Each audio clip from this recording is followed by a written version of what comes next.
Hi friends चना मसाला செய்யலாம் எண்ணெய் ஊற்றி பட்டை லவங்கம் சோம்பு போட்டு வெங்காயம் தக்காளியை மிக்ஸியில் போட்டு அரைச்சிருக்கேன் ஃப்ரெண்ட்ஸ்.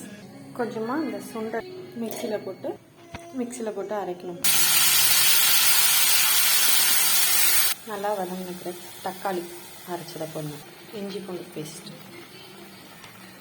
எண்ணெய் பிரிஞ்சு வர ஸ்டேஜில் இது பண்ணிங்கன்னா மிளகாத்தூள் உப்பு இல்லை நல்லா வெங்காயம் தக்காளி மிளகாத்தூள் எல்லாம் கொஞ்சம் பச்சை வாசனை போகும். சென்னா மசாலா சென்னாவை போட்டுடணும்.